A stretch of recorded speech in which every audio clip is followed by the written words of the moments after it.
За юуны өмнө та бүхэндээ өнөөдрийн мэндийг хүргэе. За багш нарын эмч багш нарын цалинг нэмэгдүүлэх асуудлаар өргөдөл гаргасан иргэн намын бас талархлаа илэрхийлэхийг хүсэж байна. За тухайн иргэний гаргасан саналыг зарчмын хувьд миний бие бас дэмжиж байгаагаа өгөөр илэрхийлье. За боловсрол эрүүл мэндийн салбарын 120 гаруй мянган ажилчдын цалин нэмэгдүүлэх, за тэднийг ядуурлаас хамгаалах асуудлыг бодлогын түвшинд цогц байдлаар авч үзэх шаардлагатай гэж үзэж байгаа.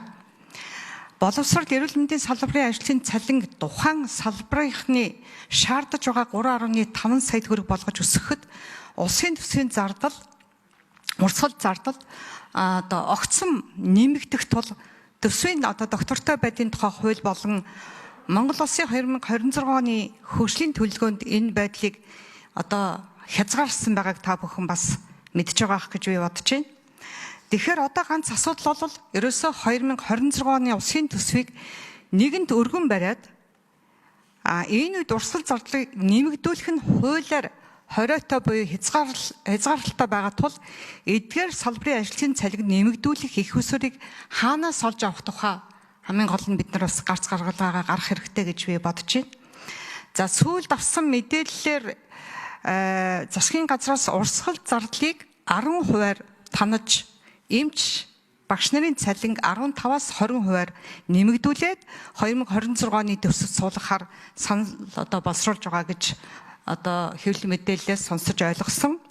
Тэгэхээр энэ саналаа яаралтай оруулж төсвийн хилцүүлэгт нэгтгэж оруулах нь зүйтэй байна гэсэн энэ саналыг бас та бүхэндээ удамжилж хэлхийг хүсэж байна. За би яг товч тодорхой 3 саналыг асуултыг боловсролын сайдаас буюу ирэх бүхий албан тушаалтнуудаас асууя.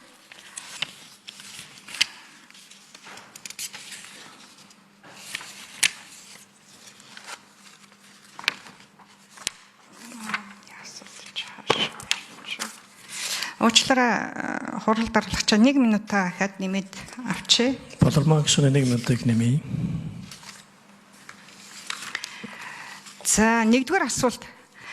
Засгийн газар анх төсвийн төсөл боловсруулж оруулж ирэхдээ багш нарын цалин нэмэгдүүлэхэд 100 тэрбум төгрөг төлөвлөж оруулж ирсэн.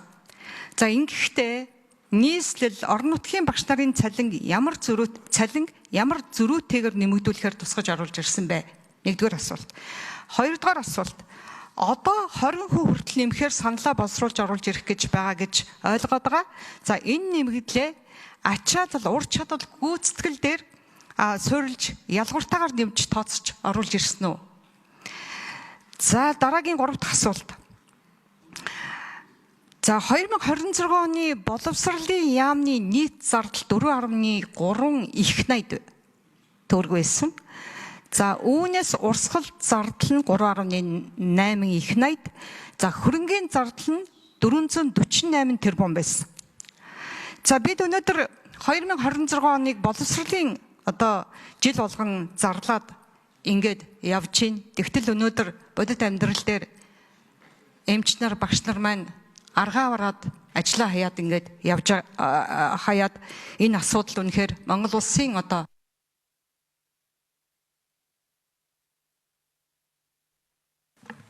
За 1 минут нэмье.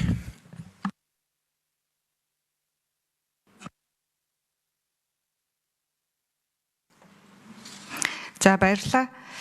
Ингээ явж байна. За тэгэхээр би 2028 он гэхэд 95 цэцэрлэг 108 сургууль шинээр барьж ашиглалтанд оруулна. Тоног төхөөрөмжтэй буюу бусад хэрэглэлтэй хамт гэсэн байна. Тэгэхээр 2026 оны яамны хөрөнгө оруулалтын зардал 448 тэрбум байна. Тэгэхээр энэ 28 он хүртэл үе шаттайгаар хийх энэ 95 сургууль 108 сургуулийн хэдэн энэ 2026 онд ашиглалтанд орох вэ? Энэ 448 тэрбум төгрөг гин хідэн 2026 оны хөрөнгө оруулалт руу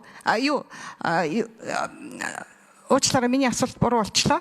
Тэгэхээр 2026 онд нийт хэдэн сургууль цэцэрлэг ашиглалтанд орох вэ?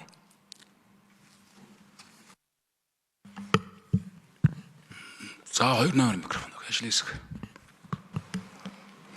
За боловсролын асуултанд хариулъя. Боловсролын яам Бачаргал.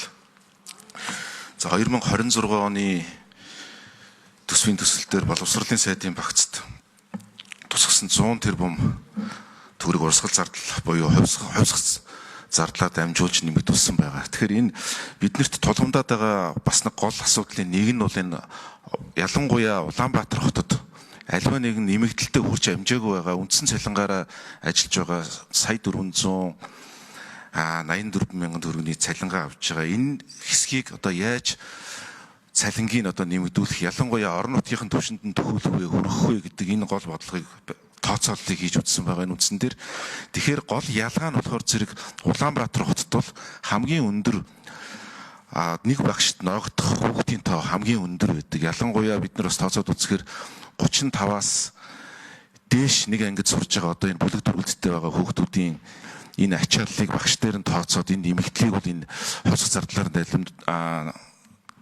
зардлаар дамжуулж 100 тэрбумыг хуурсан байгаа. Тэгэхээр энэ үндсэн дээр юу гарах вэ гэхээр зэрэг хоёр шидтэй бид нар тооцоол хийсэн. Нэгдүгээрт энэ 100 тэрбум төгрөгийнхөө ачааллын нэмэгдлийг 35 хүүхдтэй бүлэг дүргэлтээс илүү ачаалал авч байгаа энэ багш нар дээр тооцож үзэхэд үндсэндээ бол одоо орон нутагт одоо улсын дундаж 2.9 сая төгрөг байгаа.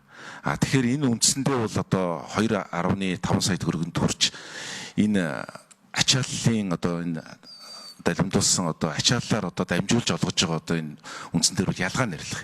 Хоёрдугаарт нь таны хоёрдугаар асуултанд ирсэн энэ 20 хүртэлх хувийн нэмэгдлийн тооцооллыг бас хийж үзэхээр орон нутгийнхаа болон одоо нийслэлийн ачааллаар дамжуулсан ялгаа нэгдүгürt энэ 100 тэрбумаар бас арилжиж байгаа. За 20% нэмэгдэл за түүн дээр дүүцүүлээд бас тооцогдоод давхар явагддаг одоо энэ 10 төрлийн нэмэгдэл нь ингэж тооцогдоод нийслэл Улаанбаатар хотод бол үндсэндээ 3.10 дунджаар нь шүү улсын дундж 3.4 сая төгрөг. За аймгийн төвөдд бол бас 3.4 сая төгрөг. За сумд бас 3.4 сая төгрөгөнд ингэж хүрч ялгаа нэгдүгээр тарилаад хоёрдугаарт 3.4 сая төгрөг одоо олболцох цалин хүрч байгаа ийм тооцооллыг хийсэн. Тэгэхээр үндсэндээ бол улсын дундаж одоо бол одоо 2.7 сая төгрөг байгаа. Үндсэн цалинг нэмэгдүүлээд за дээр нь энэ ачаалалд дүүцсэн энэ ялгааг бас арилгаад 3.4 сая төгрөг хүрч байгаа гэсэн ийм тооцоол байна. За 3 дугаар асуулт энэ улсын хөрөнгө оруулалт дээр бол 2028-аас 30 хүртэл 108 сургууль 95 цэцэрлэг шаардлагатай байгаа гэсэн энэ хүүхдийн тооны хүн амын өсөлт хүүхдийн тооны хэрэгцээ шаардлагыг дагсан ийм судалгааны дүн байгаа юм. За 448 тэрбум төгрөгийн одоо энэ хөрөнгөдөр тавьж байгаа улсын төсвийн хөрөнгө оруулалт бол ер нь 2026 онд одоо шилжин хэрэгжиж байгаа 198 төсөл арга хэмжээндээр одоо хэрэгжиж одоо үргэлжлүүлж зарцуулагдах ийм тооцоол байгаа. За тэгэхээр шинээр баригдах хөрөнгө оруулалтыг бол одоо гадаад зээлийн их усүрээр буюу одоо нэг 41 сургууль цэцэрлэгийн байгууламжийг барих ийм тооцооллоор 2026 оны төсөв дээр одоо хилцэгдээд явж байгаа.